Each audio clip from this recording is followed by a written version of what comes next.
OLSH.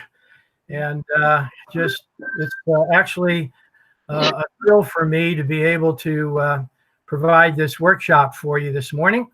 And of course, it's the first in a series of 3 that Robert Morris is doing for Our Lady of the Sacred Heart.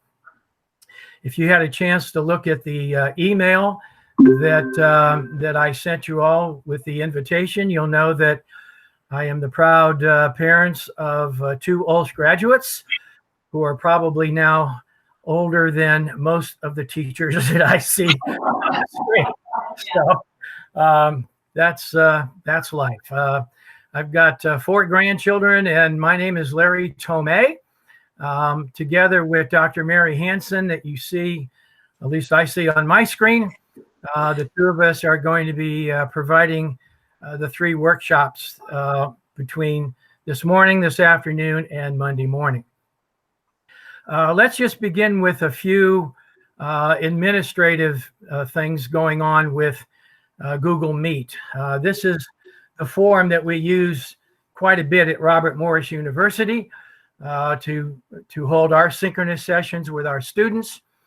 We found it to be a very powerful system with some limitations. There are some things that frankly Zoom does better than Meet, and Meet does better than Collaborate Ultra, and Collaborate Ultra does better than both of them. So the format and the modality that we're using this morning is one that I know is available to you at OLSH because we talked with Dr. Deacon about the use of Google Classroom. So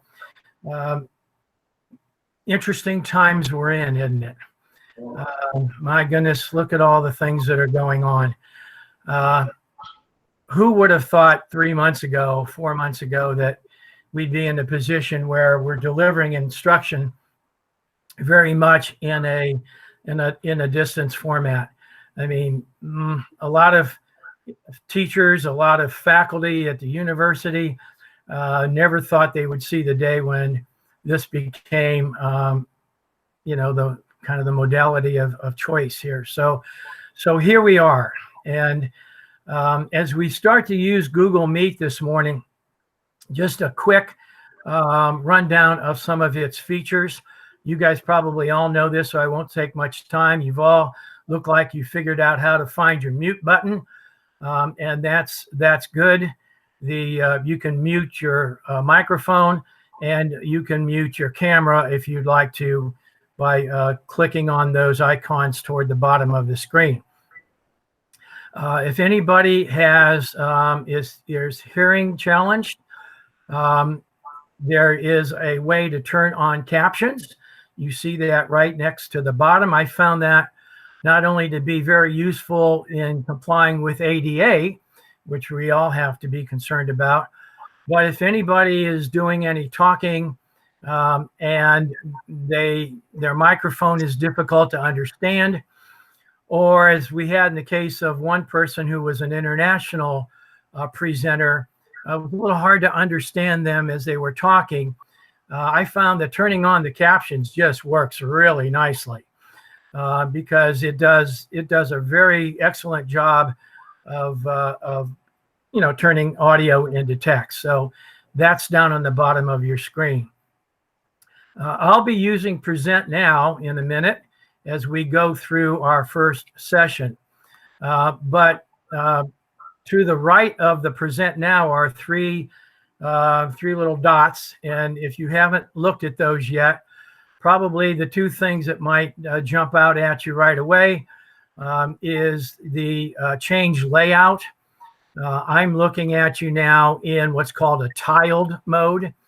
Some of you may like to see the spotlight, which only shows one person, and that's the person who's talking, or what's called the sidebar, which shows the person that's talking and then a few more people off to the side.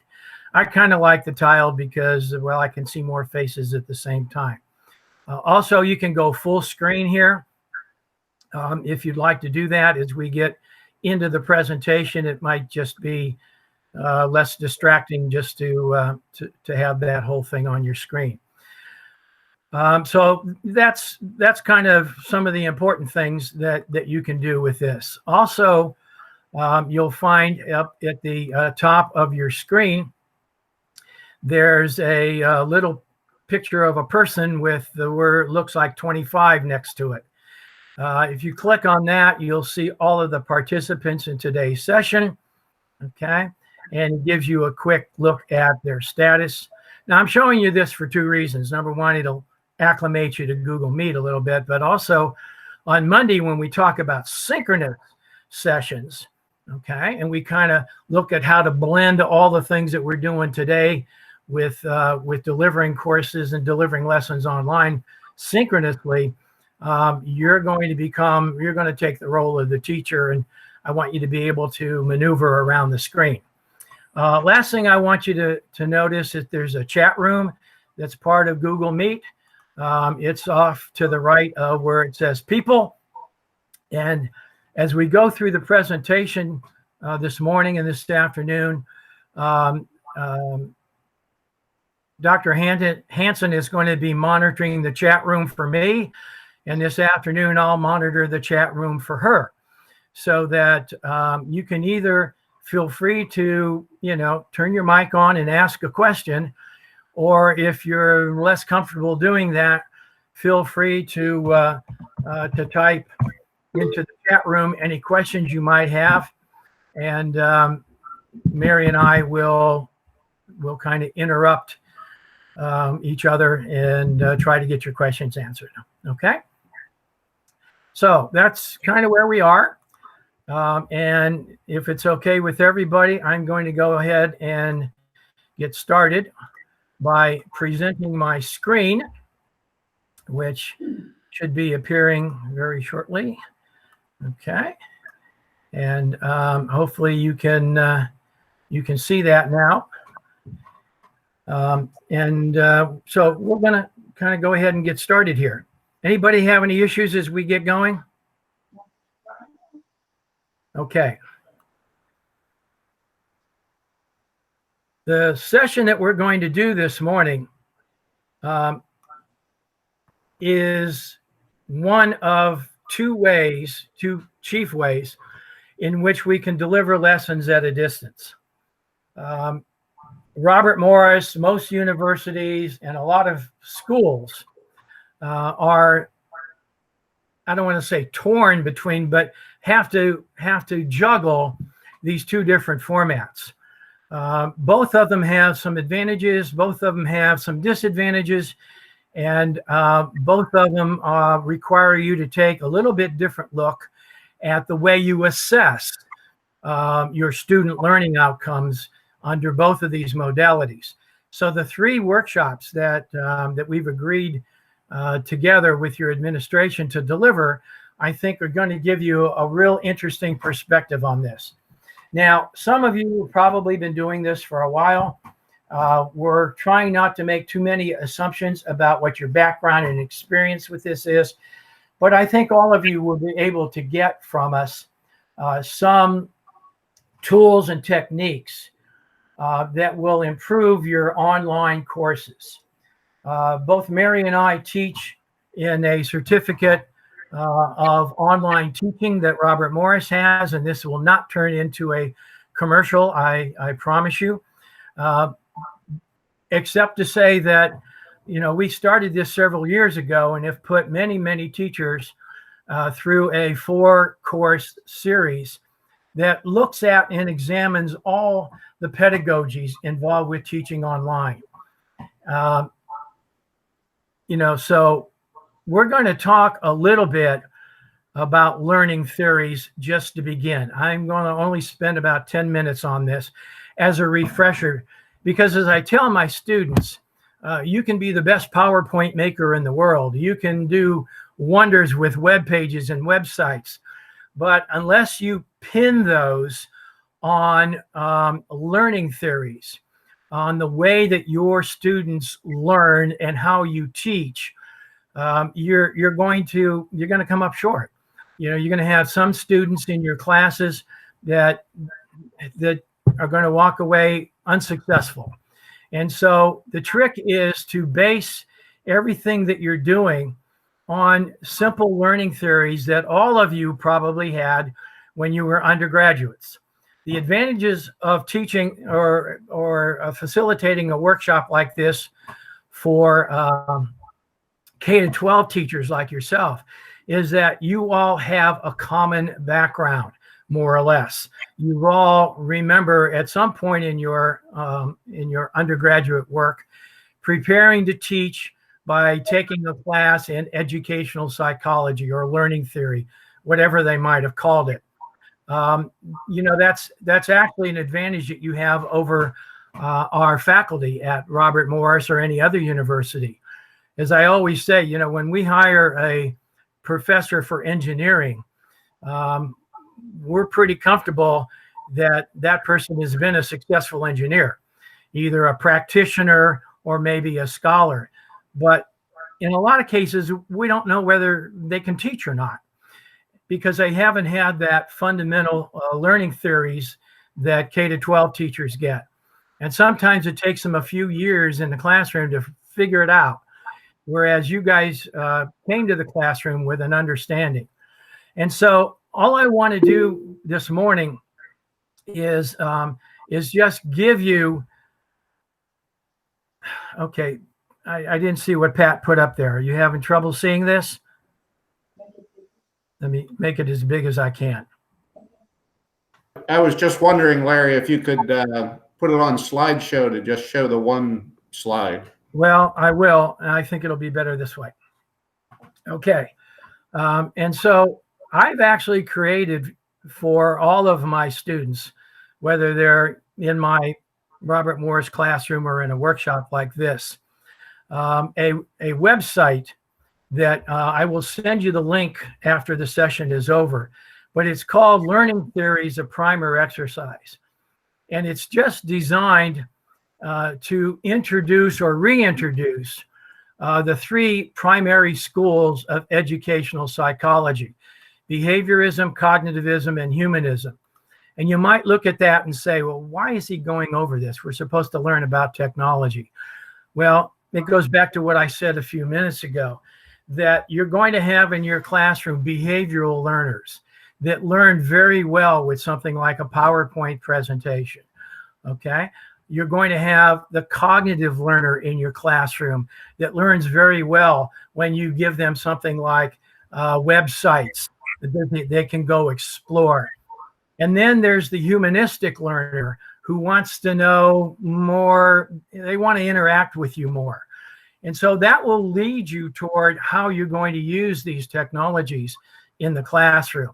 Again, I'm not going to spend any time on this, but if you remember back when you were in college, you talked about the behavioral way of teaching, that it's very important that you create instructional materials in which there is a reward or reinforcement, even if it's something like a pat on the back or an applause or a grade or gold stars, because the behaviorist wants to know, they want to get reinforcement right away that they are learning, excuse me, what they're supposed to be learning, okay? And the other key characteristic, if you're teaching online, is that the behavioral learner wants things organized. They want it in a sequence. They want to know where they're going. A lot of teachers will create an online course and give the students perhaps too many options. You know, well, you can learn, you can read, you can watch, you can listen to all of these materials in whatever order you want. And as we probably know, the students that we have that are behavioral learners, that can frustrate them. For the cognitive learner, the ones that want to build their knowledge, they want to be more active participants in the process. Okay, and so we have to build a lesson that builds on one another. Okay, we can't just build a series of online lessons that are not tied together. You know, let's do this one on the Civil War, and let's let's do this one on geography, and let's do this one on history. It just doesn't work for the cognitive learner. They want to see how things kind of build their learning. And so you can use online learning very effectively that way if you keep that in mind. And then the third group is the humanistic learner. And, you know, in this day and age, I think it's our humanistic students that are maybe having the most amount of difficulty being at home and relying on social media and maybe some interactive synchronous lesson with their teachers to satisfy their need for positive interrelationships. They need to understand how this, you know, how this all fits together for them. And one of the things that you need to continue to remember is something as simple as Bloom's taxonomy. Now, again, I'm not going to go over this. I'll send you a link if you want to look at it. But I think you all remember how Bloom put together these 6 levels of higher order thinking, starting with something as simple as knowledge and moving up to an understanding of what it is we're trying to teach, and then being able to use it. Your online courses, and especially an asynchronous course like we're going to talk about this morning, is frankly pretty good at these bottom 3 levels. But we shouldn't be satisfied with those as we continue through our course. We ought to be helping students analyze the concepts that we are teaching and then figure out how to put them together in new and different ways. And then finally, being able to evaluate situations in which our material that we're trying to deliver can be used in the real world.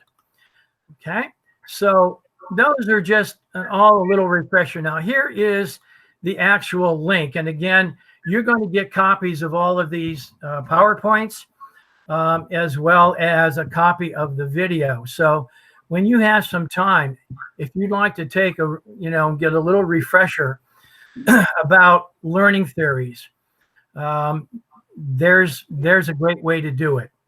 It's important. I always tell my students in my education courses, you know, and every teacher feels like this, but I always tell them, I said, our course in EdPsych is the most important course that you're going to take. You're going to learn about the sociology of education. You know, who are we teaching? Who are these students? You're going to be learning about the history of education. How, you know, where are we now? How is education evolved in the United States? But it's the EdPsych course that teaches you how do we teach. And if asynchronous courses, like we're going to talk about this morning, is the best way to deliver instruction in your course, then by all means, use it to its full effect. I wanted to make sure that we all had a definition going in of what we're talking about here with asynchronous learning. You know, it's got certain characteristics, but basically it's where students access the lesson content at their own pace. Now, you probably knew that, but sometimes we forget, okay? Because that just requires a whole lot of things that we need to think about. Do the students have the right technology? Do they have the internet speed? Do they have the time to do this? Do they know how to manage their own time? That's probably the key takeaway for using asynchronous learning. It puts the emphasis on the student, okay? At Robert Morris, we have online courses, and they are defined by the university as asynchronous courses, which means we are not supposed to, as teachers, we are not supposed to schedule any common instructional time online. Okay. The students are supposed to be able to go through the lessons and the materials at their own pace. But I don't know of a single faculty member that does that. Okay. I mean, I've heard of, students that said, hey, you know what, I got an email from my teacher, and he said it was going to be an asynchronous course. He gave me the link to my Blackboard site and said, here it is. Here's the link. I'll see you in 8 weeks. I just don't see how that could possibly happen. Okay. And so the second bullet on here talks about not losing the discipline of a structured course. You can certainly have deadlines. You can give them the freedom on how they're going to satisfy those deadlines, but you have to have things built in that allow you to continue to manage the course. And so all of us, if you're going to offer something as an asynchronous tool for your students, you've got to have the assessment piece in place so that you know they've done what it is you've asked them to do. And that's what Dr. Hansen's going to talk to you about at 1 o'clock, that and a lot more. Okay. So that's, kind of as we get started here, just an introduction into what we want to cover. Okay. And so I'm going to start this morning with, let me see if I can find it here now. Okay. Give me a second. I knew this was going to happen. I got too many things open. Okay.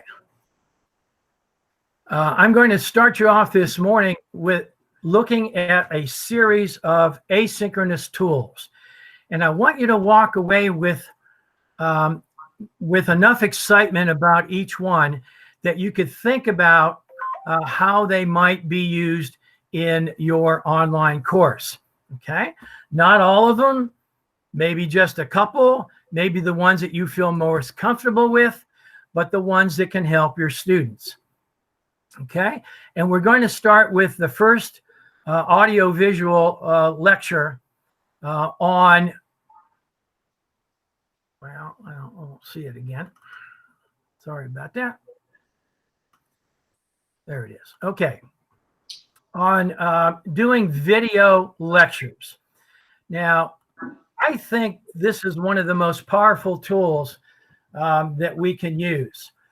If you're going to use it asynchronously, in other words, if your students don't or can't meet with you at a particular time, okay, simply recording your presentation, recording your lecture is a powerful way to take into consideration students that can't join you for whatever reason. Okay, so the computer's not available at the time you want to do this. I've got students in different time zones. It's probably not an issue with you, but there are other issues that make it difficult for students to be online at a particular time. So I want to show you something that is very easy for you to create. Some of you have probably already done this. Maybe others of you have used other venues than what I'm offering you, which is Screencast-O-Matic. Okay, Screencast-O-Matic is a free software package, and you can find it right here. Okay, on this website, screencast-o-matic.com, and the opening screen looks like this. Now, for today, I suggest you just maybe write some of this down, but not try to actually open these websites that I'm going to show you. It'll all be in the presentation. You can do it later, but I don't want you to miss out on what I think are some of the important pieces of this. Okay, Screencast-O-Matic is for everybody actually, but it is free, and it starts off by allowing you to record without any real cost. Okay, and so let me just do a quick demo of how this works. Screencast-O-Matic allows you to, come on, there it goes. Okay, allows you to create your own recordings. And as you see, I've got a number of them here on mine. When you download it, you have to let it know if you want the Windows version or the Mac version or the Chromebook version. But other than that, it's a simple download. It takes just seconds to come up. And when it comes up, it looks pretty much like this. Okay. It gives you a window that you can see here that you can adjust so that it's only going to capture what's inside the window. So in this particular case, you can see it's just going to get this piece here. But it's a great way to do a video. How long does it take? It's literally seconds. I mean, the whole thing downloads and launches into this in probably, I'd say 10 to 15 seconds at the most. Okay. And then once it opens up like this, look at all the choices that you have. You can actually record just what's on the screen without any video on there. It's yourself. You can also record just yourself from the web camera. So if you want to do a lecture and you just want you on the screen, you can just click on the web camera, or you can do both. You can see now it brought that window back up, and then it put the webcam down here. Now my webcam isn't showing up because Google Meet is using my webcam right now, but your picture would be down here in one corner, which is probably the most effective way to do these kinds of videos. And it's a tool that a lot of the other video capture software doesn't allow.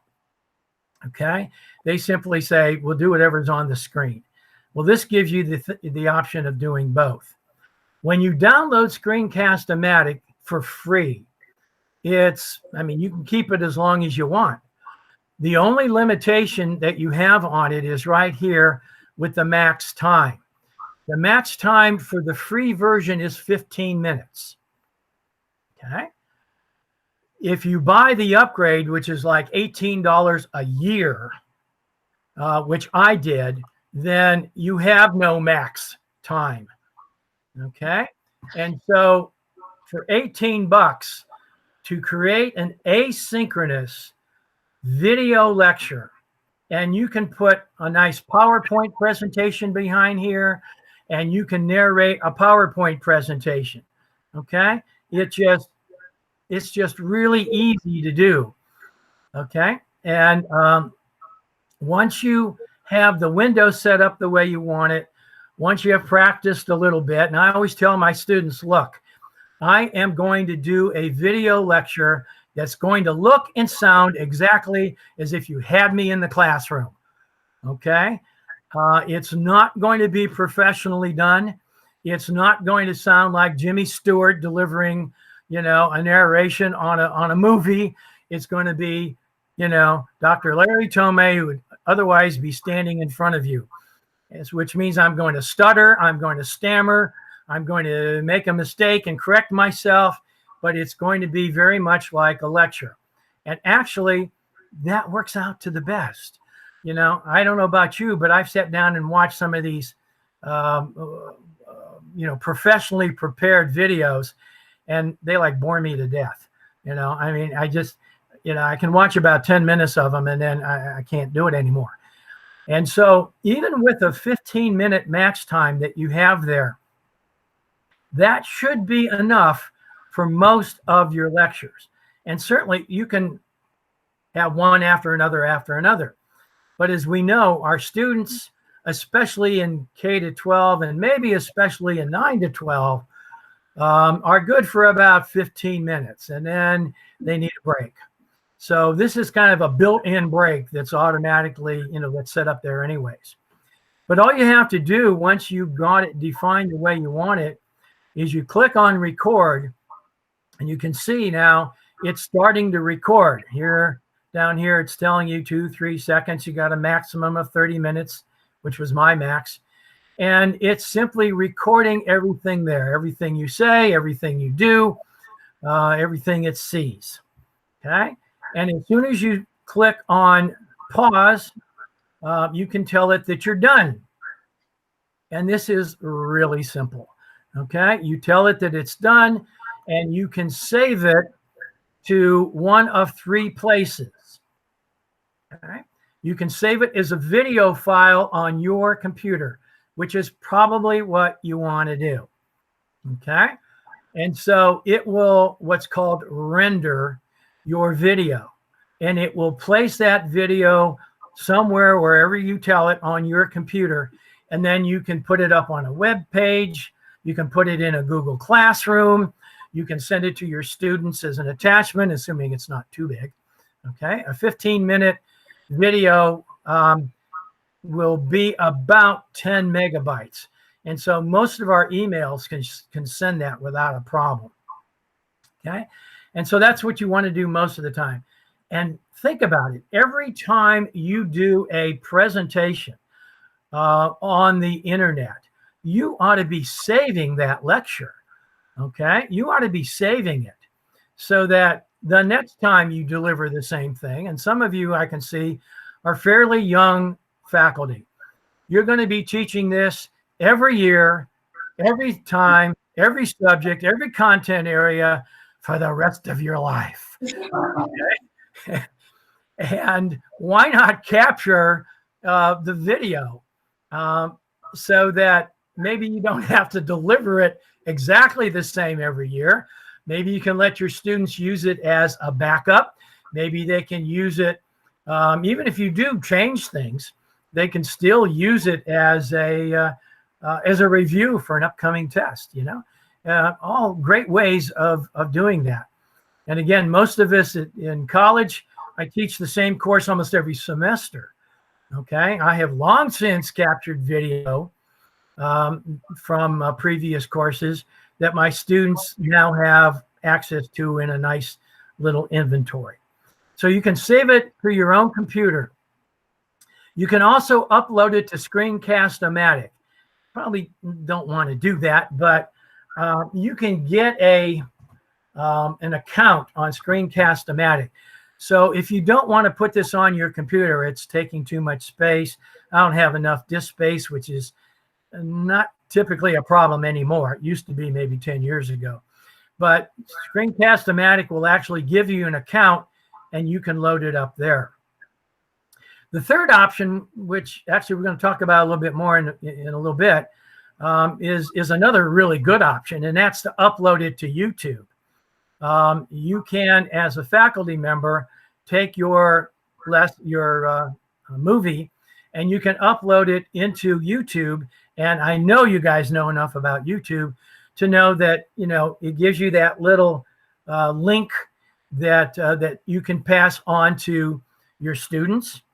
And what's the advantage of that? Well, instead of having to attach a 10, 15 megabyte file to an email and send it out, all you have to do is attach the link to your students, and they can download it themselves.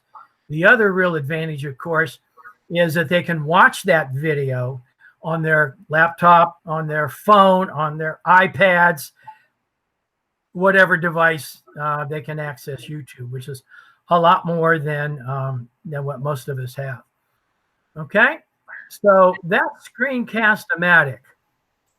And Larry, excuse me, you had one question about how long it takes, I guess, to both upload and download the videos, depending on the venue where they're stored, probably. Yeah. To download Screencast-O-Matic so you can run it, I said, only takes about 10 to 15 seconds. It's very quick. The movies, okay, if you have a 15-minute movie, it will take about 10 minutes to render it. And it'll give you a little, hourglass, tell you what's going on. So, after you get done with your movie, you tell it to save it to your computer, and then you go grab a sandwich. And, 10 minutes or so later, the file name will be there and it's ready to go. If you are going to then send that entire file to your students, let's say it's a 10 megabyte movie, 10 megabyte video, it will take, well, you guys probably know better than I do. I get 10 megabytes as an email attachment in seconds. It just doesn't take that long. Okay. The advantage of doing that is the student now has the movie, so they can keep it and they can refer back to it when it comes time to study for an exam or to refresh their memory or whatever. So you got to weigh the advantages of each one of those. Okay. Any other questions pop up right now? I want to download a 20-minute video. You can count about 75% of the length. So a 20-minute video, about 15 minutes. Can the screen be put on slideshow that's Pat asking me to do that. Okay. So I think we're okay. Screencast-O-Matic. It's free. It's easy.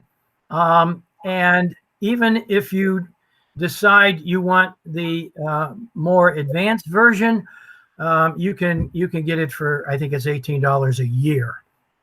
Okay. The other thing that the advanced version does for you is it allows you to do a lot more editing to it. The basic version, very limited editing. So if you really mess up with the basic version, you might want or need to start all over again. Not bad if it's a 15-minute video. Okay. Now, here's the key with any kind of asynchronous video, and that is you're not going to like how you look on the video. You're not going to like how you sound on the video. Okay. Just get over it. All right. Your students are used to you, and that's not going to make much of a difference to them. It takes a little bit of practice, but it falls in there very, very nicely. So that's one way of delivering a lecture. Another way of delivering a lecture is with the use of narrated PowerPoints. Okay. Most of you are, I'm sure, quite comfortable with creating a PowerPoint lesson. And certainly that can be used in conjunction with the Screencast-O-Matic. I mean, here's your slides. It puts your little face up here in the corner and you can record it. What I'm talking about here is something that's a little bit more sophisticated. Okay. It's a PowerPoint presentation in which you include some audio and even some video features in it. Okay. A PowerPoint presentation, if I'm going to do an introduction of this slide, I can do an insert audio and then record audio. Again, you guys probably know how to do this, but for those of you that don't, it's just that simple. Insert audio, record it, and now it's recording everything I'm saying. Okay, good morning, class. This is a presentation on hypertension. It's so important to you to understand how high blood pressure presents risk. Okay, I have a lot of nurses in my course. And so I tell them all the time, you got to narrate some of this stuff because half of the words I can't pronounce, and the other half are even more complex. And so you can see I'm recording right now, and this is just really simple. When you're done, you click that, you click OK, and a speaker shows up. Okay, so you can turn any PowerPoint presentation, Okay. Now it's recording everything I'm saying. Okay. So you can take any PowerPoint presentation that you had and turn it into a asynchronous lesson. You can have the student go through this at their own pace. Okay. In my classes that I teach at the university level, I have my students create what's called an interactive lesson. You can see it here. An interactive lesson uses some very advanced features of Microsoft PowerPoint. For example, in addition to the sound, I teach my students how to use something called an action button, which moves them from one slide to another, but it also teaches them how to use something called an action setting so that they can ask questions in their PowerPoint. Remember, this is an asynchronous lesson, okay? Which means you're not going to be there. You're going to tell the students, here's the PowerPoint presentation, here's the interactive lesson, go through it on your own. And so in any kind of good lesson, whether it's sync or async, you want to do some formative assessment. You want to find out whether they're getting the information. And so here's an example that I teach the students on how to ask a question, okay, and then provide answers. And if they answer it wrong, okay, then I force them to go get some more information about blood pressure, okay? So now they go learn more about what they should have learned in the first place, okay? If they get it right,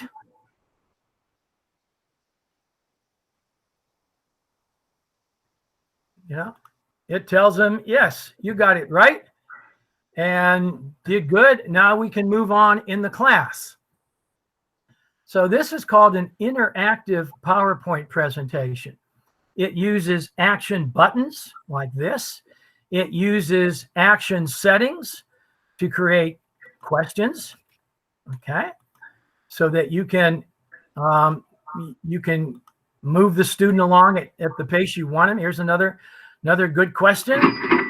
Okay, it's got some sounds. You just heard a cash register go off, you know. So if the students or make a mistake, you know, you can put a little sound in there. If they get it right, you can put applause in there. Okay, which is education in the risk factors. It's important to stress the reduction of their modifiable risk factors. So those are things that okay. Oh, I thought somebody had a question. This is actually her narration that's going on right now. Okay, so she's narrating what is on the screen. Very powerful way in which you can use PowerPoint, not just for your typical classroom presentation, but also for an asynchronous lesson, okay?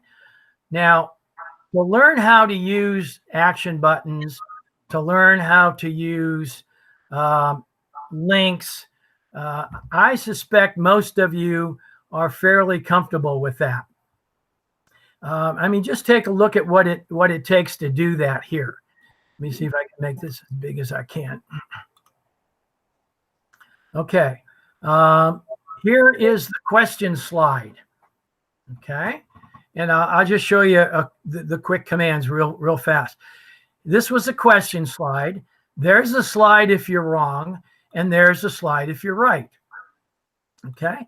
So whatever PowerPoint presentations you already have, if you will just build in some formative questions, okay, like this, then, you know, Zemo, it's all of a sudden, it's an asynchronous tool that you can give to your students and let them go at their own pace. This answer right here, normal, is not the right answer. Okay. Okay. I got to make this a little smaller. I apologize. But you do that here in the insert button under actions. Okay. And you can see that if the student clicks on this, it's like a link. And it's going to go to slide number 6, which was the incorrect answer. Okay. B, action button. It's going to go to slide number 6. It was the incorrect answer. C, it's going to go to the next slide, which was the correct answer. Okay. So you've got all of these things that you can do with action buttons, and just take a look at these because it's kind of interesting. PowerPoint doesn't really tell you much about these action buttons, but you can have it go to the next slide, previous slide, the first or last slide in the presentation. You can have it go to any slide number. So, I mean, you can send the students anywhere in your presentation by clicking on the slide number. Okay. You can have it go to a website. Okay. Or you can have it go to any other file. So I want you to think for a second as a teacher, what other files could I send my students to? Let's say they didn't get it right. Okay. And this says, click here for more information on blood pressure categories. Well, my goodness, I could set up an action and say, instead of sending them to slide 8, I want them to go to www.medical.com. And on that site is more information about high blood pressure.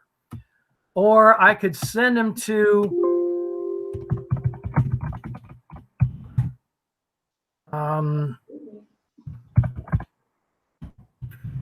another Word document that I have in my own computer called Blood Pressure Guide, and I can make them go there. Okay. Any of those are options for you to convert your PowerPoint presentation into something that is more interactive and more asynchronous. I'll show you one more thing and then I'll stop.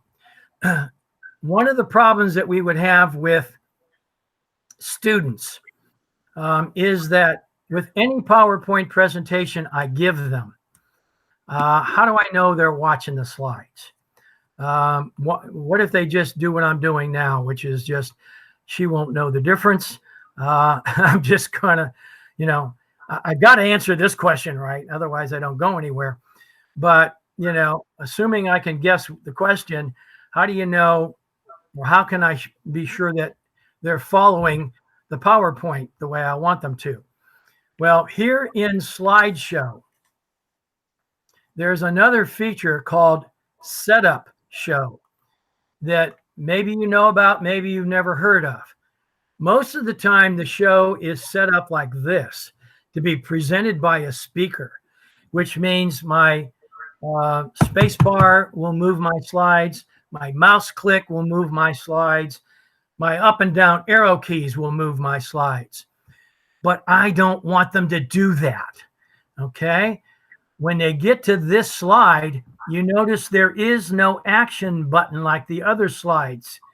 I don't want them to get off of this slide unless they click the right answer, or at least click an answer. And so this is the feature that you can use. It's called Browse at a Kiosk. For those of you that remember the days when we were walking around malls, I guess we're starting to get back there. But, what is a kiosk? Well, it's a little computer screen that's in the middle of the, of the court. And it says, I'm here at the food court and I want to go to JCPenney's. And you can touch the screen and it'll tell you how to get there. Well, that's what this does too.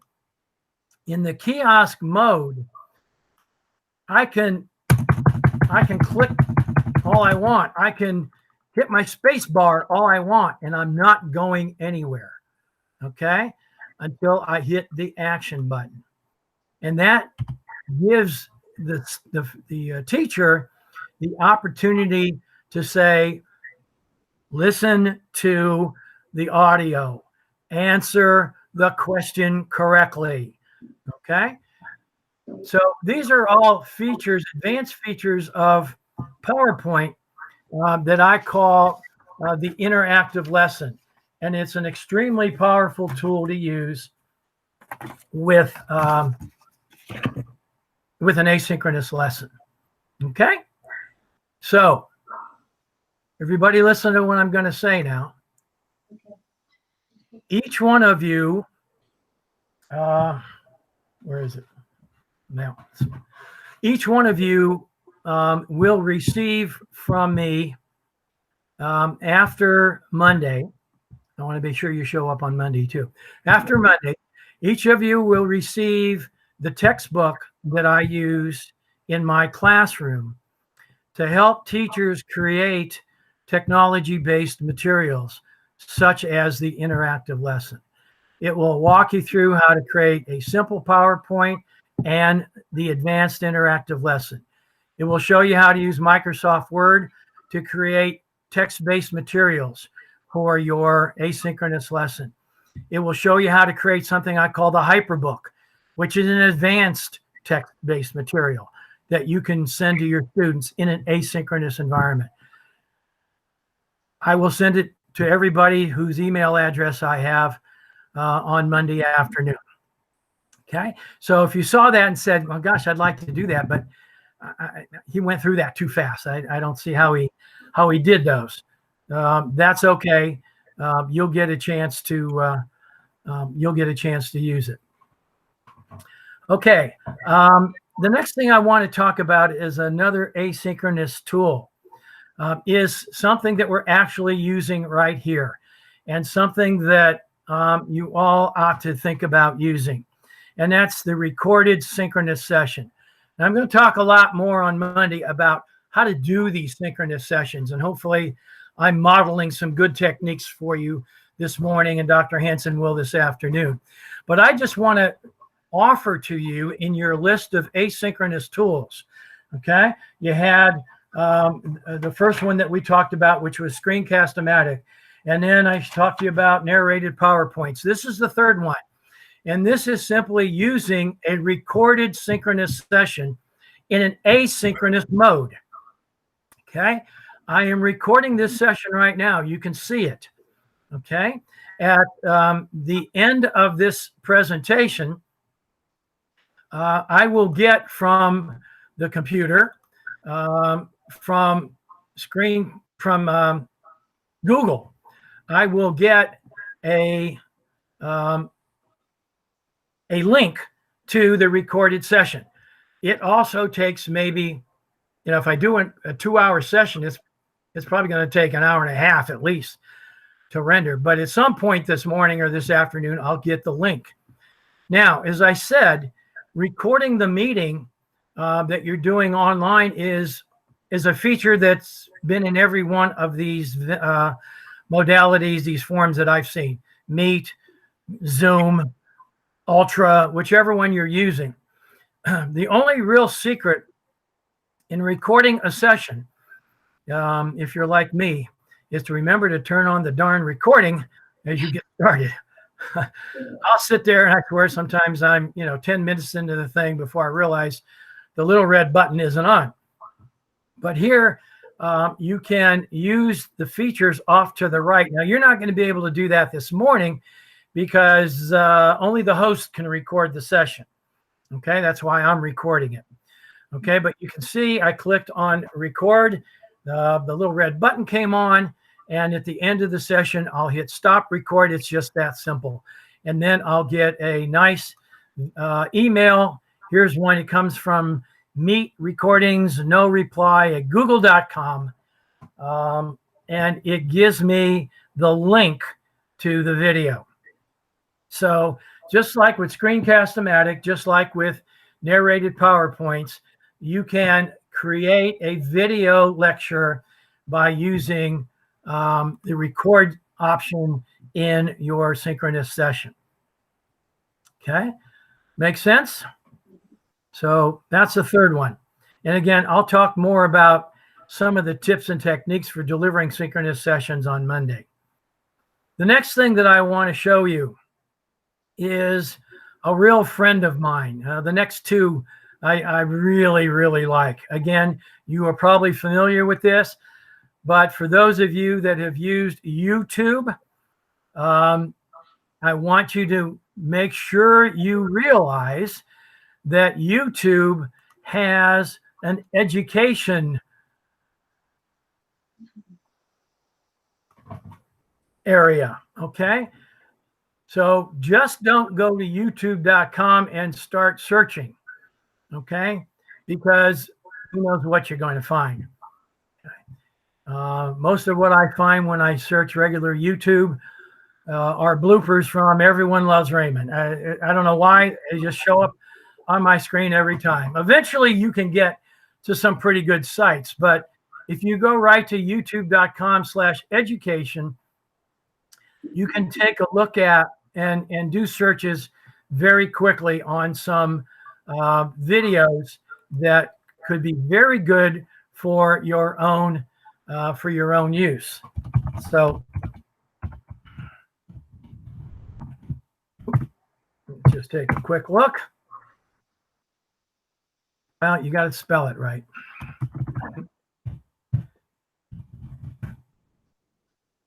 There we go. Okay, and so, I mean, you know, you can search by, what I like about this is you can search by things that are trending, so new stuff. You can do searches on,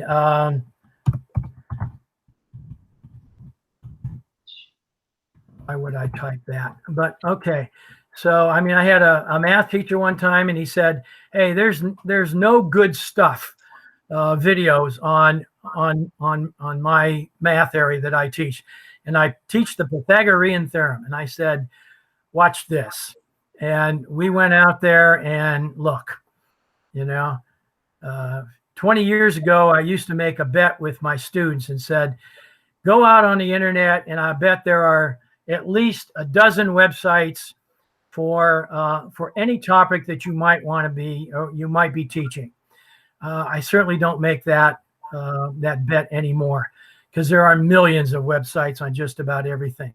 Some of these are 10 minutes and long and belong to the Khan Academy. I mean, I don't think you can probably do much better than that. You know, the Khan Academy is one of those places you need to write down on your notes about places to visit to augment your asynchronous course. Lots of cool movies. Here's another one, you know, and what I like, or what I need to do when I'm doing this is look at the time. You know, here's one from Khan Academy that is 10 minutes and 46 seconds. That's probably one I'd want to go grab. This one's 12 minutes, 19 minutes. You know, some of these can be hours long, and you probably want to avoid those. But that is YouTube education. Great sites. Okay. American Civil War. Thousands of sites, 29 minutes. Here's an hour site that looked like it came from like the History Channel or something. How can you do better than that? Okay. Add these kinds of sites to your asynchronous lesson, keeping in mind, however, that you are still responsible for learning. And so one of the things that you should be doing when you use any kind of asynchronous tool, video or otherwise, is to augment that tool with some sort of an assessment, okay? Whether you're using a worksheet, and a lot of my students in my classes have been asked to do that, okay? I got a class going on right now, and most of them will use their text-based materials to offer their students quizzes, okay? So here's a good one from one of my nurses. And She just used Microsoft Word to create this wonderful assessment tool that accompanies one of her many videos that she uses. So you just can't show them something without assessing their understanding of it. Okay. One more that I want to show you that is also one of my big favorites, and one thing that I want to make sure you put in your notes is a place called learner.org. Okay. Not learners, learner, singular. Learners.org is not a very good site. Okay, so it shows you what a simple S can do. But this is the site for the Annenberg Learner. Annenberg Media is a federally funded grant system. And they have been producing K-12 instructional resources and teacher professional development resources for a number of years in arts, education, where's my mouse? Arts, education, English, math, science, social studies, STEAM, and generically the world. This is got some of the finest material, very similar to Khan Academy. Okay, I just love this site because you can search it by grade level. So let's say you're doing a 9th grade class in social studies and history. You can look for that and look at the stuff that they have here. Okay, the one that I want you to go look at some point is called Discovering Psychology. Okay, I actually use this in my college level course and in my ed psych course. Here are 26 30-minute videos that have been professionally done on all of these areas of psychology. And you can find them on the Civil War, you can find them on geography, you can find them on nouns and pronouns and verbs. You can find it here at Annenberg on just about anything. Okay. And you know, the ones that I just really like showing they're all videos, they're all free. And just that quickly, you can bring up a video that, that talks about, do we have a definition of a bird? How people learn, and they're just really, really well done. Haven't developed basic skills. Okay. And individual. So what I'm trying to give you is as many possible resources as I can to deliver your courses in an asynchronous manner. Okay. Let me take a second and stop here for a little bit, and I'm going to stop the sharing for just a second and just generate a little discussion. Anybody have any comments about what we've looked at so far?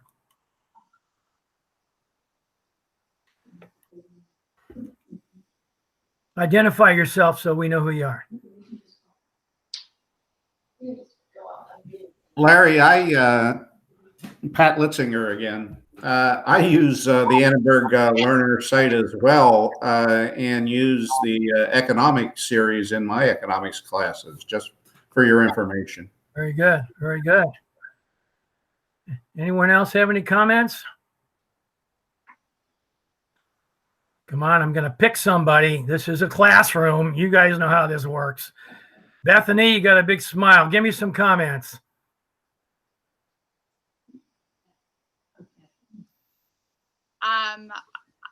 I'm the librarian there. I've helped Andrea do like that interactive PowerPoint, but it was more on Google. Okay. Yeah. Using Google Slides? Yes. Yeah. And the platform doesn't matter.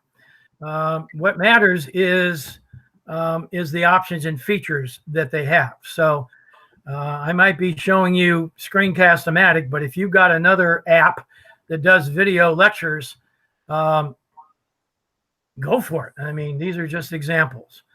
Okay, Kevin, talk to me a second. Oh, you're still on mute. There you go. Okay. Yeah, no, I actually used Screencast-O-Matic a couple times last year and liked it.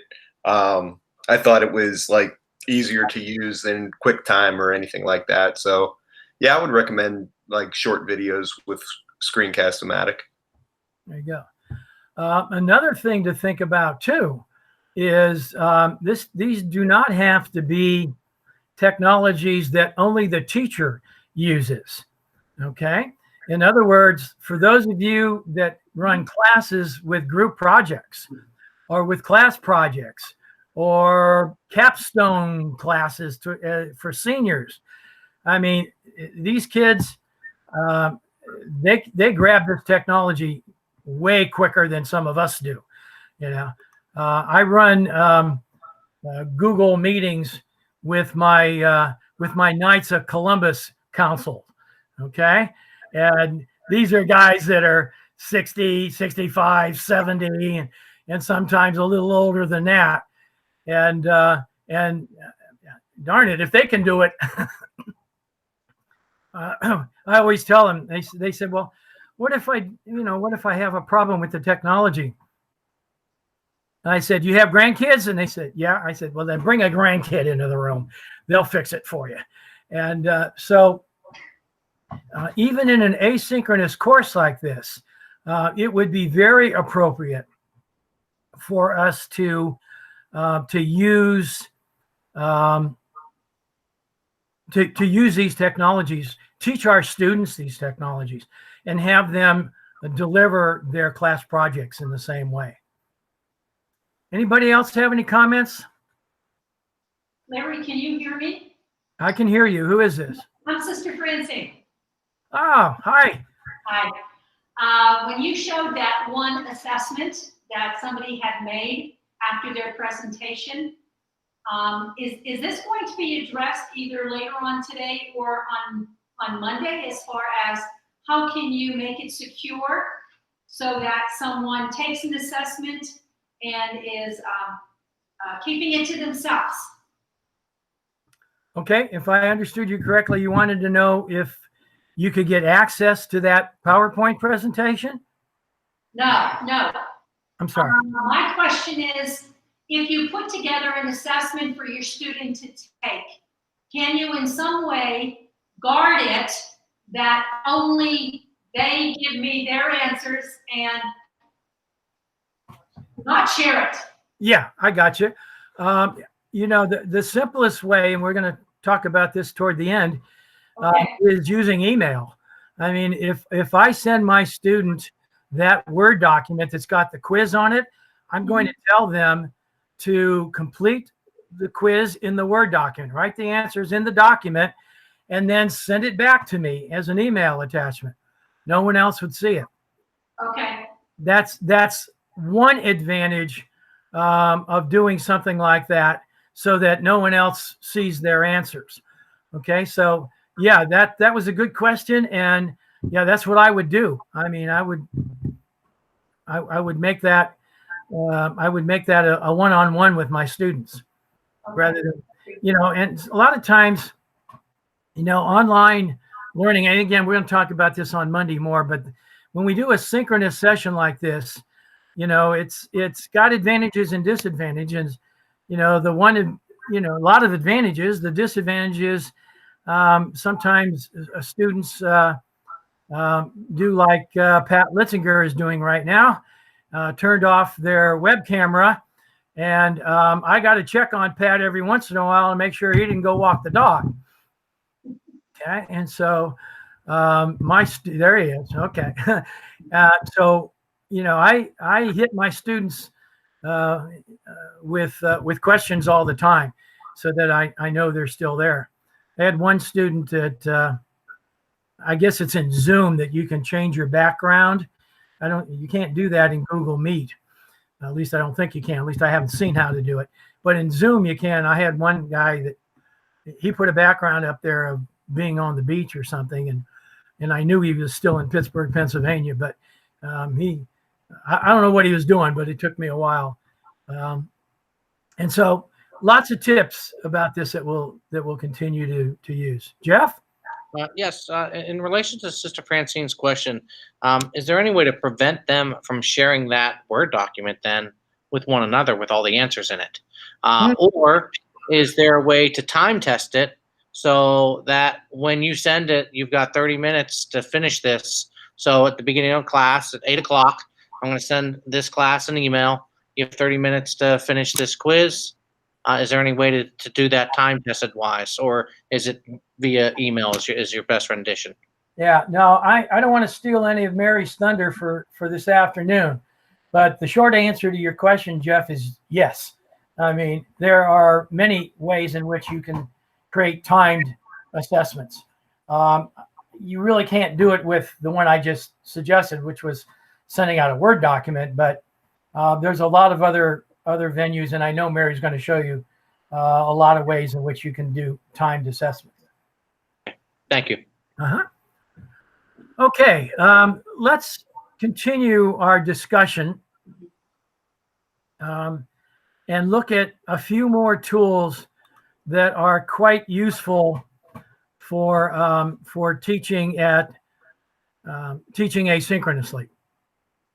The one that I want to mention to you next is something that sometimes you can find and sometimes they're just not available, and that's called a discussion board. Now, I looked throughout through the Google Classroom, and there are many peripheral applications for creating a discussion board. Okay, there's all sorts of different ways in which you can do it, but frankly, they're not really great ways, to be real honest with you. Now, I suspect Google is working very hard right now on creating something, an application that is specific to a discussion board.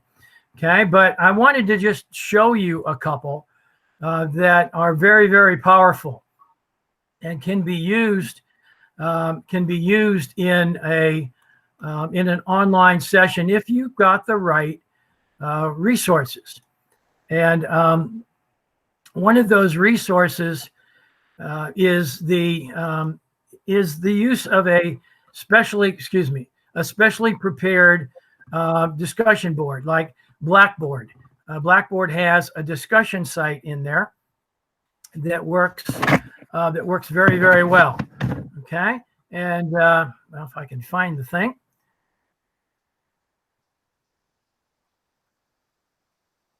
Well, apologize for that. It's not the one I wanted. That's the one I wanted. Okay, so let me just show you this one discussion board that we use. Now, I know it's not in specifically in Google, so why am I showing it to you? Well, I'm showing it to you because there's actually software that you can download from the internet free that will help you create a discussion board. Okay, and what's nice about the discussion board, it's an asynchronous tool, which means people do not need to be online together to have these kinds of discussions. Now, here's one that I asked my EdSite students to do called Piaget's experiments. And I think probably most of you remember who Piaget was. Okay, he's the guy that had the little girl pour 2 glasses of water, one from a real tall one from a real short one, and ask, which one's got more in it, those kinds of experiments. And so what's nice about a real discussion board like this is they have these items called threaded discussions. which means once somebody has posted something, that other people can respond to it. They can reply to these things. And so, you know, I end up having a lot of my students, I require them all to start a new thread, put an idea in the Blackboard session. And this happened on May 29th. And a little later that day, on May 29th, another student in the class responded to it. Okay. Also on May 29th, another student responded to it. But discussion boards allow you to, I mean, I could respond to this one right now if I wanted to with another reply. Yeah. And, you know, telling him something like, you know, I saw this months after the course was over and thought your ideas were excellent. Okay. And, you know, submit that and it adds it on there. Now, of course, I doubt whether any of my master's students are going to come back and check up on this thread, but I just wanted to prove the point to you.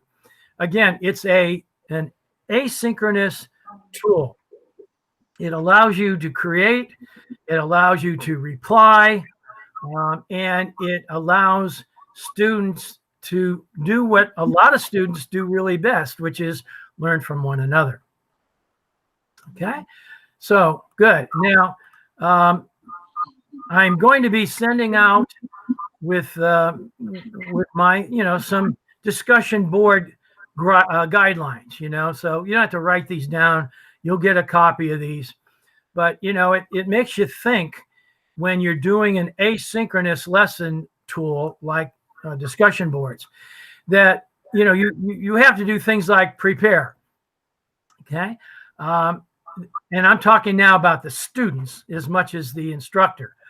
I always tell my students, you can't post to a discussion board unless you've done the lesson, okay? Unless you've read the material and you're up on it. I always tell them, I said, keep the messages short and brief, okay? For the master's course especially, not so much with my undergrads, maybe not so much with your students, but I tell them, look, you're in a course and I expect you to put stuff on here that you wouldn't be ashamed to have somebody read. No misspellings, no grammatical errors. You have to organize your thoughts before you post. Now, our students, frankly, are much better at social media and so forth, so they know some of these things, okay? This is my favorite discussion group guideline. Do not ever post a reply to anybody's topic that says, I agree, or you're right, or I think the same thing. I actually, and I'll show you in a second, have a rubric where I take points off for that. Okay? I agree means nothing. Okay? If this is supposed to be a discussion group, then by golly, discuss. Okay? So you'll notice that my students, I don't think I saw any like that. And that's good. I mean, I usually rip them a new one when they do stuff like that on me. Okay. And they say, well, why? I just wanted them to know. I said, I got to read that. Okay. I got to go out there and look at it and don't waste my time on something like I agree. Okay. And so here's some just good guidelines for any kind of discussion board that you might propose. Here's a discussion or some comments on the kinds of discussion boards you have. This one was a very specific one. Okay. In the forum itself, I tell them what question they're supposed to be answering. Okay. It's a very structured content. This is not, you know, this is not just come on board and spend some time, you know, talking to one another. Okay. In other places, you can give them specific questions. Okay. And have them post the answers. So this is another area in which, again, you're trying to help the humanistic student now, okay? This is the student that's been watching your videos, you know, listening to your narrated PowerPoints. The only way, or the way they learn best, is to get into a discussion, is to be able to share ideas with the students in their class who would otherwise be sitting next to them if this wasn't a pandemic, okay? And so by offering certain questions and asking them to answer that and share their ideas, a discussion board can become a very interactive approach for the humanistic learner, even in an asynchronous class. Nothing wrong with a student lounge. Actually, in Blackboard, every discussion board comes with a general board or a student lounge like this one, and that's just a great place if you can get your students to use it. It's a great place to just let students talk with one another. Okay, again, it gives them a forum to talk in an asynchronous mode. They don't all have to be online to talk like this. You know, I might be able to get to it at 8 o'clock in the morning. My friend may not be able to get to it till 1 o'clock in the afternoon. It works fine. Okay, so that's some ways in which you can use a discussion board in your asynchronous course. The other thing I just wanted to show you real quick was the discussion board rubric. What's the problem that we have as teachers? Anytime we have a subjective lesson going on where we want them to talk, we want them to discuss, we want them to express some ideas, we want them to think about things, we want them, you know, all those verbs that Benjamin Bloom said were not really appropriate for learning objectives, okay? I remember in high school, I had my music appreciation class, right? And the teacher came in on the first day and said, the learning objective for this course is that after this first part of the semester, all my students will understand and appreciate Beethoven. And we said, what does that mean? Okay. Understand, I'll never understand Beethoven. And I'll tell you in a heartbeat that I appreciate the music, but what does that mean? Whenever we have any kind of lessons like that, that are very subjective, one way in which we can make the subjective more objective is to create a rubric. And again, I'm not going to spend much time on that because I'm pretty sure Mary's going to cover it. But here's a rubric that I would offer you and will send to you dealing with discussion boards, okay? Dealing with ideas that lack understanding, irrelevant comments. Boy, we get those all the time in discussion groups, all the way up to substantial depth, you know, logical thinking. And using a rubric like this to evaluate their ideas, to their how they connect their discussions, their threads to the course itself, to their contributions to the learning community. And this is usually where I put one more over here that says minus 10 points for spurious comments. And I tell them what I'm talking about there. I don't want any more I agrees. I don't want any more that's right, that kind of stuff. Okay.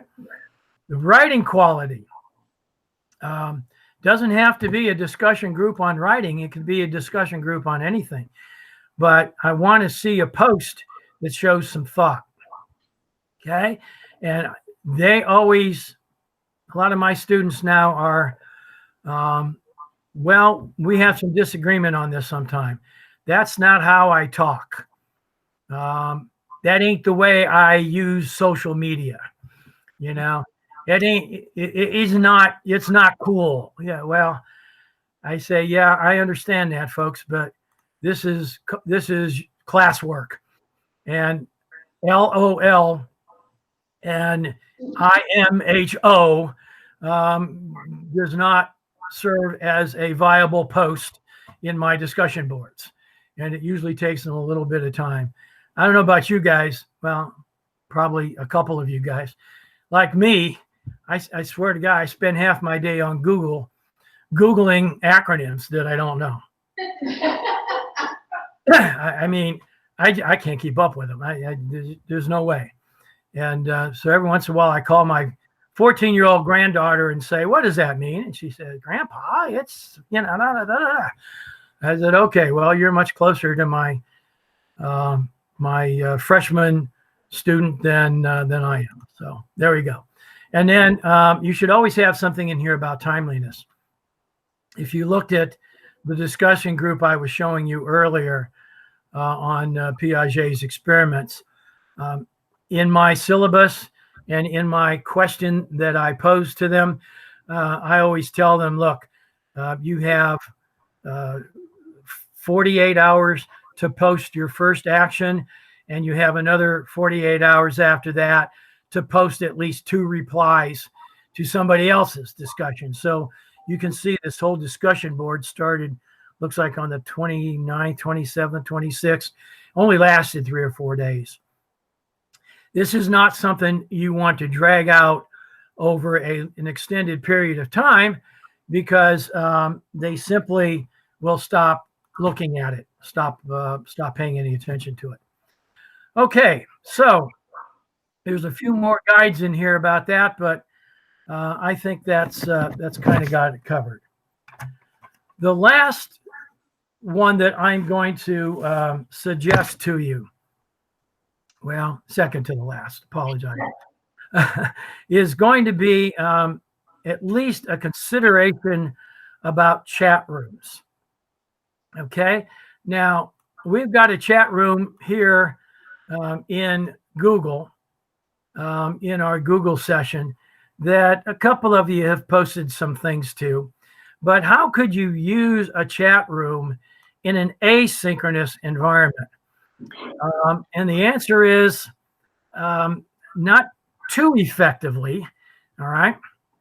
But you might be able to, I mean, students can log into your Google Meet session just about any time they want. They don't have to do it at 9 o'clock on a Friday morning. And so I do have sometimes my students that I say, look, log in, record your session, and make comments in the chat room. I'm not sure I'd recommend that too highly, but another thing that you can do is when you do have synchronous sessions and people are posting in chat rooms, okay, it's very easy for me as a teacher to take all of the comments out of the chat room and simply capture them to a Word document and send that Word document to anybody who was not able to be in the session, okay? And give them the outside assignment of responding to at least 3 or 4 of the posted chat comments with your comments, okay? So it's a simple process of just doing, you know, a copy and paste into a Word document, and now you got yourself a tool that you can use in a more asynchronous environment. All right, the last thing I want to mention, and this really is the last thing, is email, because Sister Francine mentioned this, and I don't want anybody to walk away from a session like this thinking that that email has no place in a good asynchronous lesson. Okay, certainly the advantages far outweigh any consideration or non-consideration of its use. We've all used email a significant number of times. We all have been using it for years. It's probably the really first application of the internet. Okay. And so the amount of skills that are used or needed to use email are fairly minimal. Okay. The other thing that it does, it allows private communications, and it just still has a myriad uses that can be employed in an asynchronous environment. So lots of advantages. Okay. It has obviously a few disadvantages. A lot of times students will get to rely too heavily on email for one-on-one instruction. And so even in an asynchronous course, if I get an email from a student that says, you know what, I didn't understand that concept. You went through it too quickly. Could you give me some more examples of what you were talking about? I entertain those requests in an email, but I'll more often than not simply say, look, I know you have trouble meeting my class on Monday nights because you're a nurse and you work 7 to 7 shifts. I understand that. But for this particular concept, rather than me spending an hour trying to draft an email that you may even misunderstand when I send it back to you, how about sending me 2 or 3 times over the course of the next 3 days, and I'll meet you in a Google Meet session. So I use the email to answer short questions, but when it comes to one-on-one instruction, I really try not to do that. I would rather spend 10 or 15 minutes in a specially scheduled Google Meet session with a student or 2 students and talk about their questions than I would in trying to sit down and form out an email. So, but they still are good. The most important thing, though, is to set guidelines for email in your course. Okay, what can you send me? What can you expect for my response to your emails? I've gotten college students that, you know, I send an email, I get an email from somebody at, I get them all times of the day and night, but I'll get one at 10:30 at night. And I wake up the next morning, look at my email, and they've emailed me back at 11 o'clock, 11:30, and 12 o'clock. And I said, young man, my bedtime is 10:30. By that time I'm in bed and I'm out. So if you send me an email after 10:30, and I tell them that in the syllabus or in my course outline, and say, look, you'll get a response from me, and 24 to 48 hours is a good, reasonable response time. Students should not expect an answer back, within minutes. Okay, so be careful of that. I tell my students we will use email in my asynchronous part of my course. I will use it for announcements, for due dates, anything that changes. Okay, anything that maybe a student might point out was incorrect in my lecture, and that's fine. This says use private email for feedback. Well, what they're talking about there, of course, is none of this reply all stuff. Okay, that really doesn't work in a course environment. But what I tell them is that the only email address I'm going to use is the one that school gave you. Okay, it's the one that's in the student information system that creates the online course shell. Okay, I do not respond to cute girl from Hermione, Pennsylvania. Okay, sorry, I don't do that. I don't respond to football stud at yahoo.com. The only email they get from me is the one that the school has given them. So there we are with a little bit of discussion about tools in Blackboard. You notice that when I sent you the invitation, at least I think I did, I think Mary did the same thing. When I sent you the email invitation, I put all of the names in the BCC, right? Julia, what's that do for me?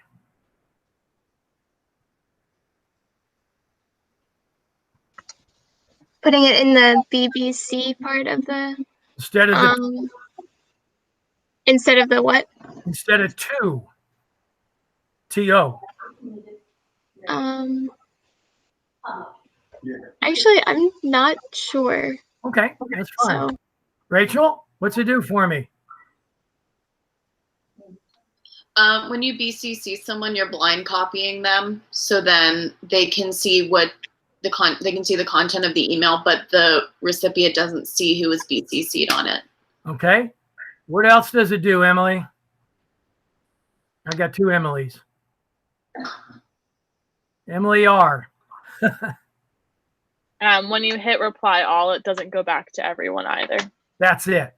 Okay. I can't tell you how many times I've gotten, and it's actually going on right now between the faculty where the first person that sent out an email, 2 weeks ago, sent the email and put everybody's email address under 2. And so all the replies that we're getting are all being replied to all. And now I've got an email that's got like 155, threads to it. Okay. So simply think about something like that when you create emails. This perceived urgency is kind of actually a little bit of fun. Think about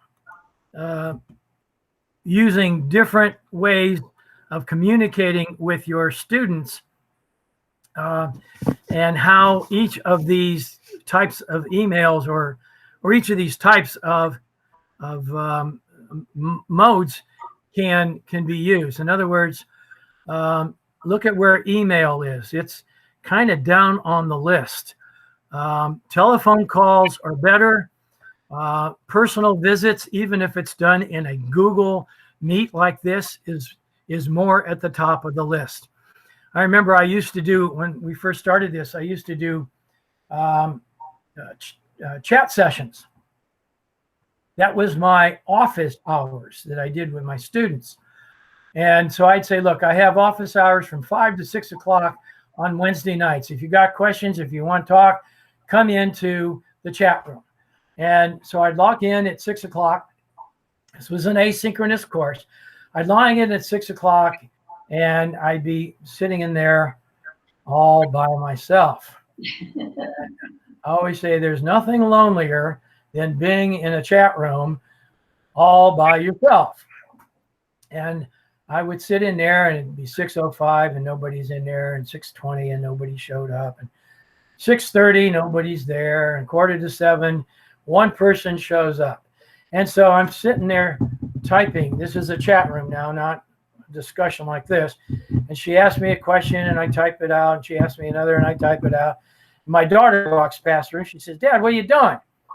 And I said, "Well, I'm in an office visit."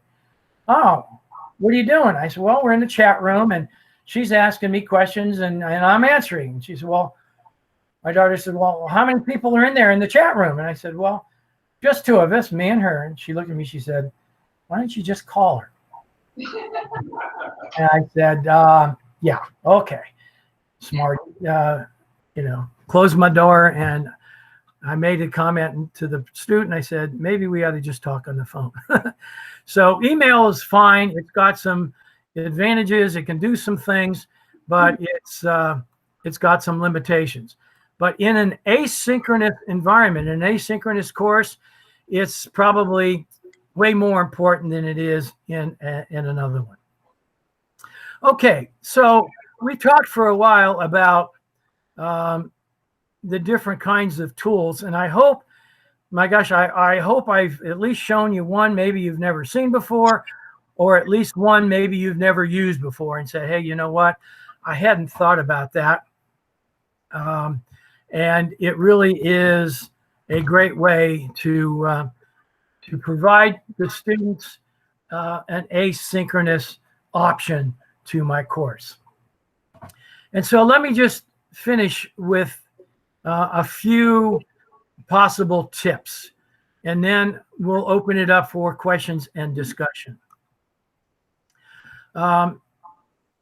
When using an asynchronous tool, you still need to consider collaboration.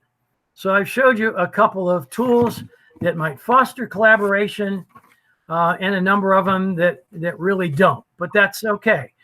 Ensuring collaboration in however you're going to use the tools is important. This is probably the most important.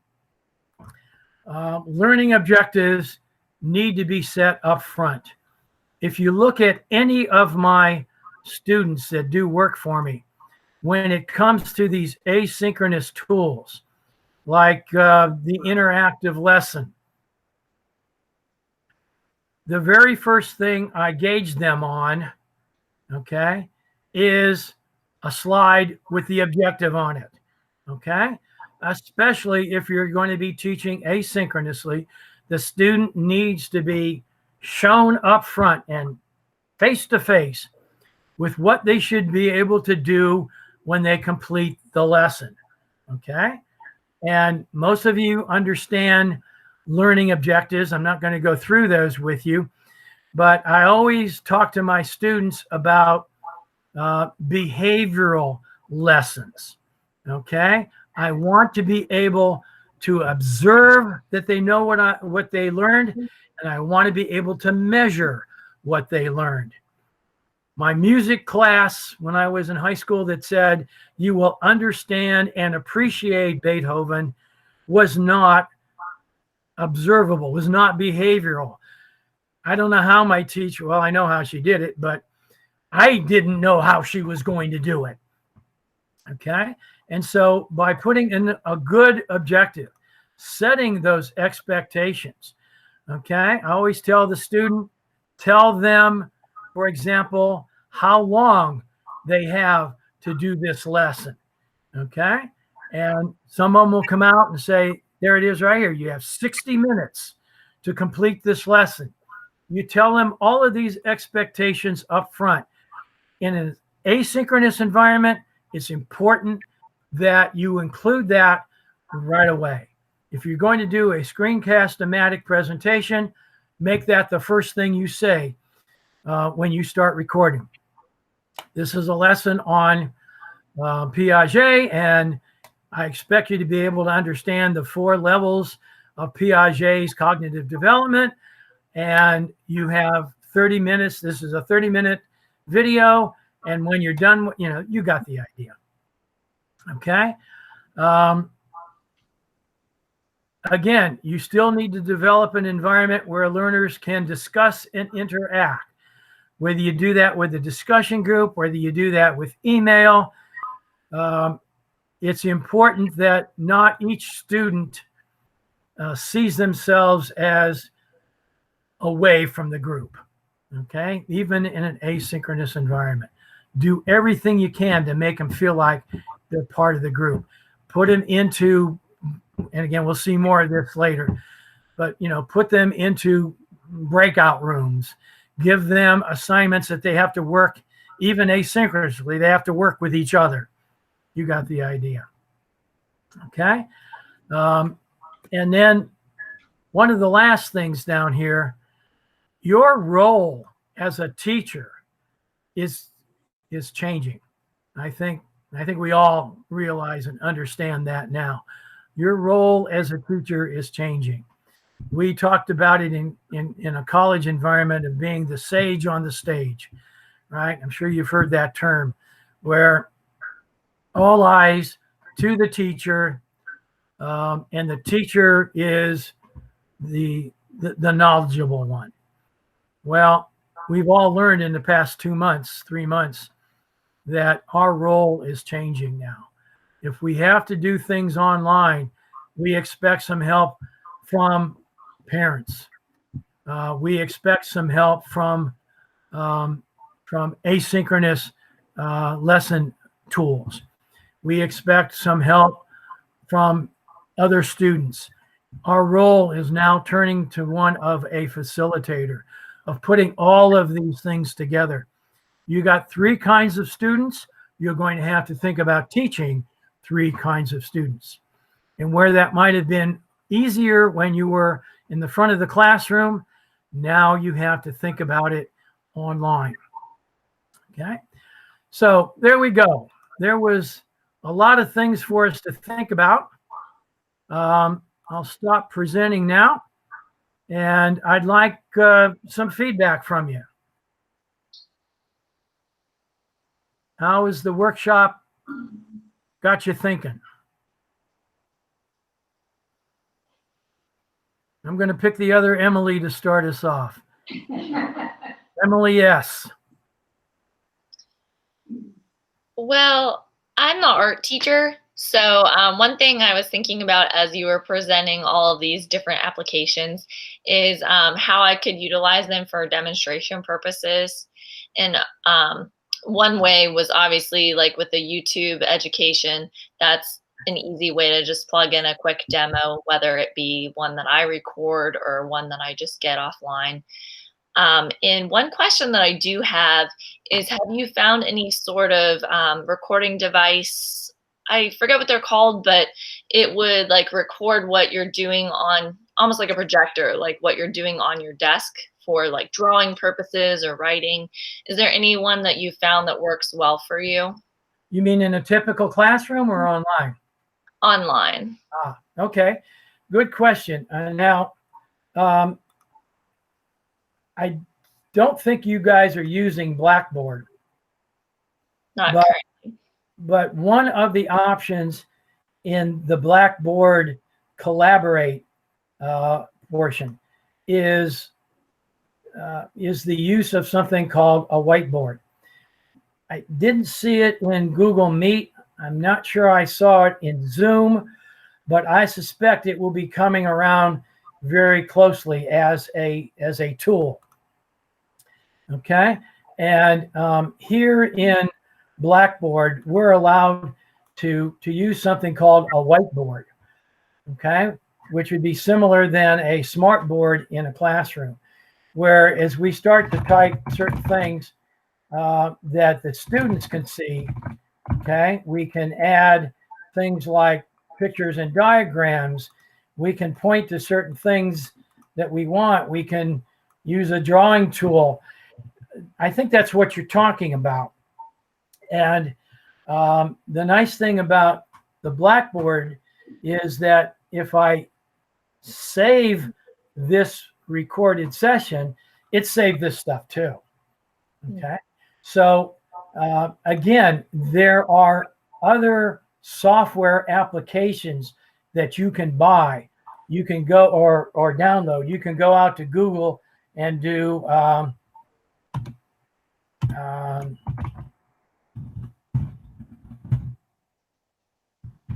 smartboard software, and you can find these kinds of software that you can actually download. So you download Driver, Smart.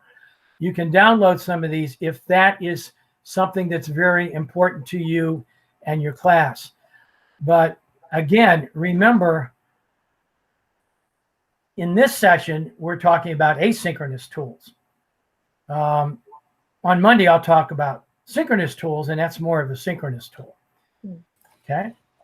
Larry, can I just Thank you. interject? There's a whiteboard that goes with Google Classroom that's called Jamboard, and that could work. And I don't know if you have an iPad. I have an iPad, and I have done something like that. I don't teach art, but I took a picture of like a worksheet I wanted to do, and then just brought it into my iPad, and then I could write on it and color. You can do anything you want to do, and it records my voice and my screen actions in real time, and I was able to upload it. So I think it depends a little bit on what hardware and what software you have, if you have a touch screen or not. But I think if I knew that, I could probably give you some specific information for your case on what might work in that way. Excellent. What was that called, Mary? I'll write it here. It's called Jamboard. Okay. Jamboard. Okay. So maybe on Monday we'll have Mary show it to us. Oh, I don't know if I can. I'm taking my daughter to college. So I was going to check in Monday, but I got to see what I might be able to show it. I might just be at a distance. Well, I'll spend the weekend looking it up. Again, this is another area that I just love about doing these kinds of workshops. Somebody always has a better idea or has seen something. I saw Ellison shaking her head about this. Ellison, have you used this? I haven't used it in my classroom, but I know that it exists. Okay. All right. Well, maybe on Monday we'll ask Allison to demo it for us. Absolutely. We'll show it to you because it sounds like a good application. And there's new stuff coming out all the time. There's no way. One of the things I love most about my undergrad class in technology in the classroom is that I have a portion of the course in which the students are required to show me a newest website that they like and an app on their phone because they got it. I mean, now the only stipulation I have, it's got to have something to do with teaching and learning, and that challenges them a little sometimes. But they find all sorts of way of I saw something the other day about virtual reality stuff that's out there on apps for a phone. You know, it's apparently been around for a while, and I just found it. So lots of cool stuff. Anybody else? What other have we talked about that you'd like to make some comments about? I don't see everybody's picture on my screen because we have too many, but that's okay. Where's Caitlin at? Hello. There you are. Talk to me for a second, Caitlin.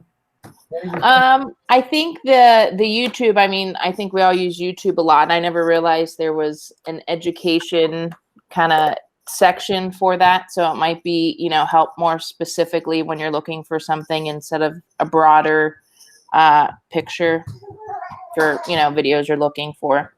All right. That was successful. Somebody found something that they didn't know about. The other nice thing about the YouTube education, a lot of our schools, especially K-12, will put a firewall against YouTube in their school network. I mean, there's just a lot of stuff we may not want them to see, but most of the schools will open YouTube education. Another way of helping out.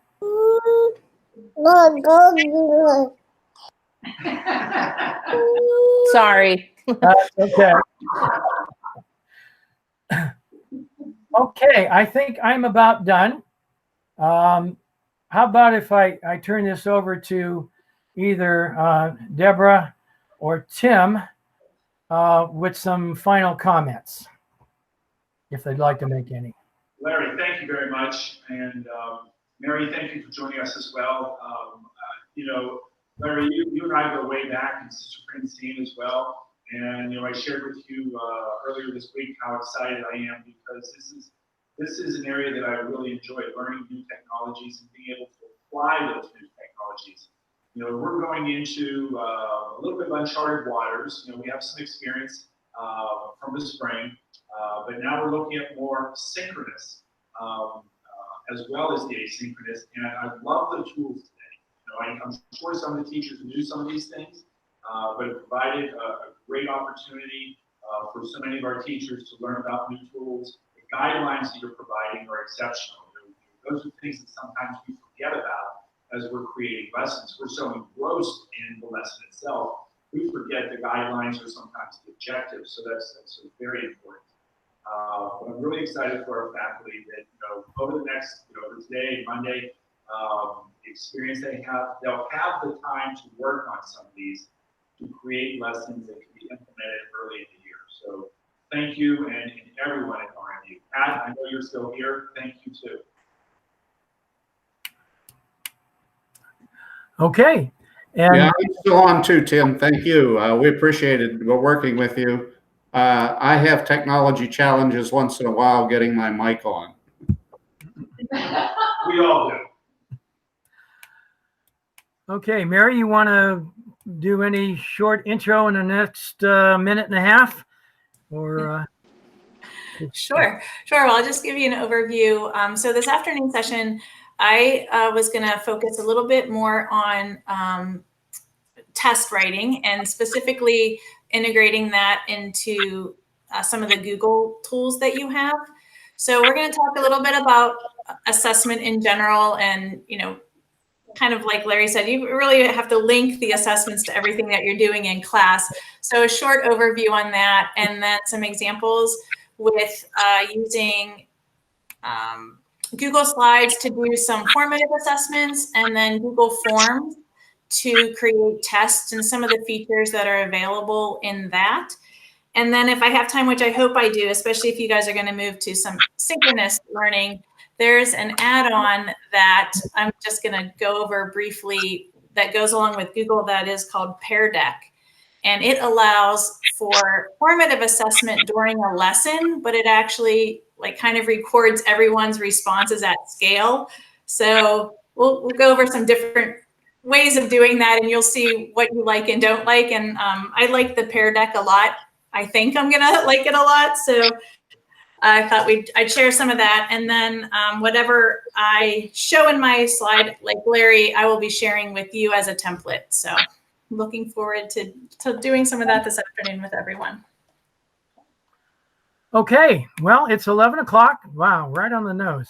You don't usually have that happen with university professors. So I think we'll just let everybody go, grab some lunch and take it easy for a while.